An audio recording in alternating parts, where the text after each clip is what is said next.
नमस्कार दोस्तों, हम लेकर आए हैं इस वीडियो में इतिहास का क्वेश्चन आंसर जो कि क्लास 10th का है। तो देखिए, पहला नंबर क्वेश्चन है जो कि लघु उत्तरीय है, सब्जेक्टिव क्वेश्चन। पहला क्वेश्चन का नाम वियना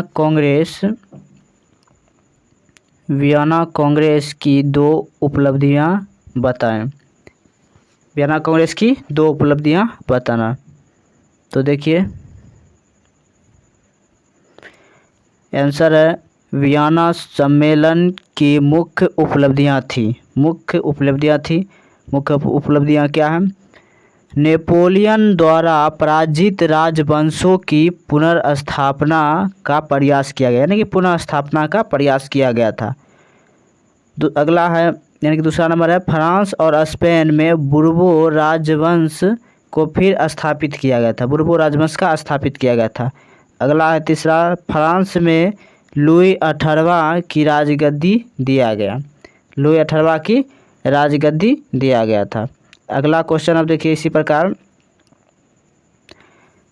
1848 की फ्रांसीसी क्रांति के क्या कारण थे? इसका क्या कारण है? सॉरी, यहाँ 1800 होता तो यहाँ 1900 लिखा गया। 1848 की फ्रांसीसी का प्रमुख कारण है। पहला कारण क्या है? मध्यम वर्ग का शासन पर प्रभाव, यानी कि मध्यम वर्ग के शासन पर प्रभाव पड़ा था। दूसरा कारण है राजनीतिक दलों में संगठन का अभाव हुआ था, यानी कि राजनीतिक दल में जो संगठन हुआ था उसमें अभाव पड़ गया था, कम गया था। समाजवाद का प्रसार, यानी कि समाजवाद में प्रचार प्रसार हुआ था। अगला कारण है लुई फिलिप की नीति की असफलता। लुई फिलिप की असफल हो गई थी। इसी प्रकार अगला क्वेश्चन देखिए, अगला नंबर क्वेश्चन कर रहा है, इटली जर्मनी के एकीकरण में ऑस्ट्रिया की क्या भूमिका थी? यानी कि इटली और जर्मनी के एकीकरण में ऑस्ट्रिया की क्या भूमिका थी? तो इटली और जर्मनी के एकीकरण में ऑस्ट्रिया की शर्त पर हुआ, क्योंकि इटली एवं जर्मनी के प्रांतों पर ऑस्ट्रिया का आधिपत्य तथा हस्तक्षेप था। ऑस्ट्रिया को इटली और जर्मनी से बाहर करके ही दोनों का एकीकरण संभव था। यानी कि इटली और जर्मनी जो था उसको, इटली और जर्मनी को बाहर करके ही दोनों का एकीकरण संभव था, यानी कि दोनों को अलग करके ही एकीकरण संभव था। दोनों राष्ट्रों, यानी कि दोनों देशों ऑस्ट्रिया को बाहर निकालने के लिए बीसी सहायता ली, यानी कि बीसी से सहायता लिया गया कि दोनों राष्ट्र को अलग किया जाए और उसके बाद इसका एकीकरण किया जाएगा। इसी प्रकार अगला क्वेश्चन की ओर चलते हैं। देखिए, अगला क्वेश्चन कर रहा है, मेजनी कौन था? युवा इटली संगठन का संस्थापक मेजनी इटली में राष्ट्रवादियों गुप्त दल कार्बोनरी का सदस्य था। जो कि युवा इटली संगठन का मेजनी का राष्ट्रवादियों का गुप्त कार्बोनरी सदस्य था मेजनी। वह सेनापति होने के साथ साथ गणतंत्रात्मक विचारों का समर्थक तथा साहित्यकार भी था। 1830 में नागरिक आंदोलनों द्वारा उसे उत्तरी और मध्य इटली में एकीकृत गणराज्य स्थापित करने का प्रयास किया, किंतु असफल रहने पर उसे इटली से पलायन करना पड़ा, यानी कि जो काम में असफल रहता है वो फिर पलायन करना पड़ा। तो 1845 में मेटरनिक की पराजय के बाद मेजनी पुनः इटली आकर इटली के एकीकरण का प्रयास किया गया, किंतु इस बार भी वह क्या रहे? असफल रहे और उसे पलायन करना पड़ा। मेजनी इटली राष्ट्रीय आंदोलन का मसीहा कहा जाता है। मेजनी इटली का क्या कहा जाता है? मसीहा कहा जाता आंदोलनों के राष्ट्र में। इसी प्रकार अगला क्वेश्चन देखिए, राष्ट्रवाद क्या है?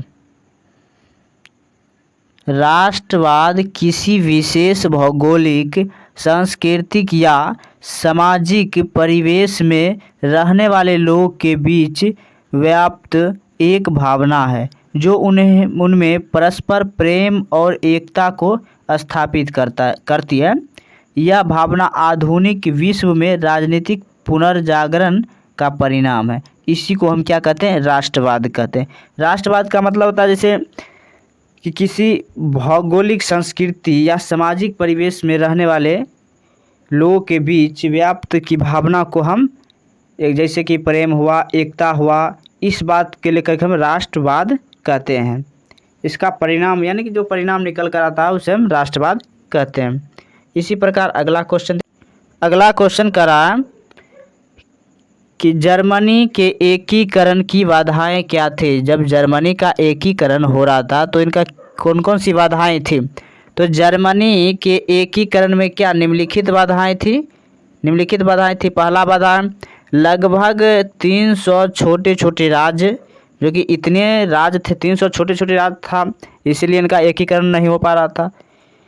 राज्यों में व्याप्त राजनीतिक, सामाजिक तथा धार्मिक विशेषता, यानी कि राजनीतिक, सामाजिक तथा धार्मिक धर्म के विशेषता के कारण एकीकरण नहीं संभव था। फिर राष्ट्रवाद की भावना का अभाव। राष्ट्रवाद की भावना यानी कि राष्ट्र माने क्या था? देश की भावनाओं का अभाव था। ऑस्ट्रिया का हस्तक्षेप ऑस्ट्रिया का मेटरनिक प्रतिक्रियावादी नीति, यानी कि मेटरनिक प्रतिक्रियावादी नहीं हो पा रहा था। इसी प्रकार अगला क्वेश्चन देखिए। अब अगला क्वेश्चन कर रहा है यूरोप में राष्ट्रवाद को फैलाने में नेपोलियन बोनापार्ट किस तरह सहायक हुआ? तो इसका आंसर करा किस तरह सहायक हुआ? इसका आंसर का नेपोलियन के समय इटली और जर्मनी मात्र एक भौगोलिक अभिव्यक्ति थे। नेपोलियन ने अनजाने में अप्रत्यक्ष रूप से इटली और जर्मनी के छोटे छोटे विभाजित प्रांतों को एकीकरण कर दिया था, यानी कि छोटे छोटे भाग को एकीकरण कर दिया था। दोनों राज्यों को संगठित राजनीतिक रूप देने का प्रयास किया। दोनों देशों की राष्ट्रीयता की भावना को जागृत किया। नेपोलियन ने समानता एवं भ्रातृत्व पर आधारित नवीन समाज का निर्माण इन देशों में कर दिया। इस दृष्टिकोण से हम नेपोलियन को क्रांति का वास्तविक अग्रदूत कह सकते हैं। यहाँ पर होगा कह सकते हैं, जिसने यूरोप के दो राष्ट्रों को संगठित होने के लिए प्रेरणा दी। यानी कि इनको प्रेरणा दिया गया संगठित होने के लिए, एकता होने के लिए, संगठन होने के लिए। इसी प्रकार अब अगला क्वेश्चन देखिए। अगला क्वेश्चन की ओर हम चलते हैं। अगला क्वेश्चन है, शीत युद्ध से आप क्या समझते हैं? शीत युद्ध क्या है अथवा क्या समझते हैं? एग्जाम में इसी तरह आपका क्वेश्चन दिया जाएगा, क्या समझते हैं अथवा क्या है, शीत युद्ध क्या है?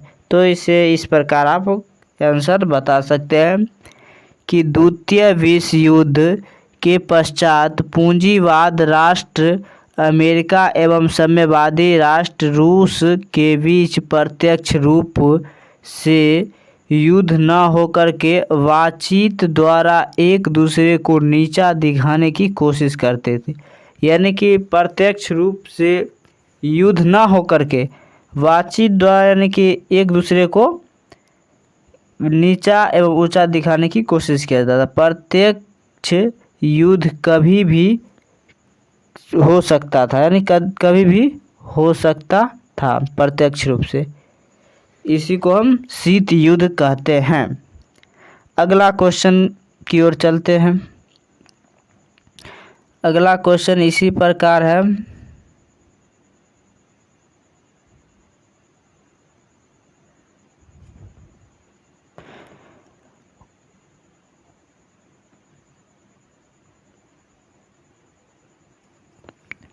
1830 की क्रांति के प्रभाव का वर्णन करें। यानी कि 1830 में जो क्रांति है उसका प्रभाव क्या है।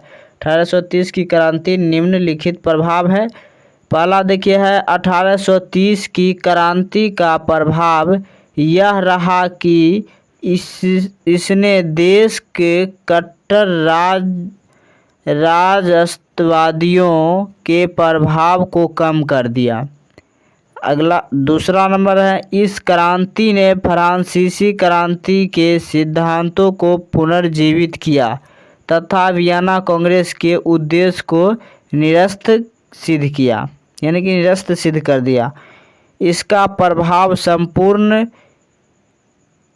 यूरोप पर, यानी कि संपूर्ण पर पड़ा। यह थोड़ा डिसमिस है।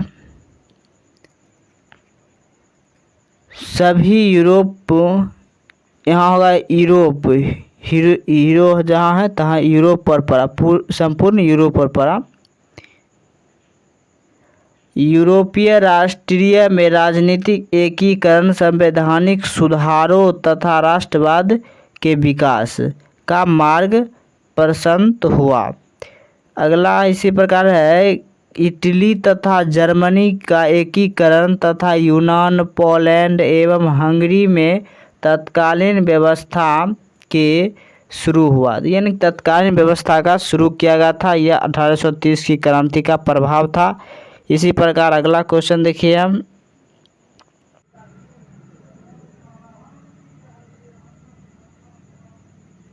लौह एवं रक्त की नीति क्या थी।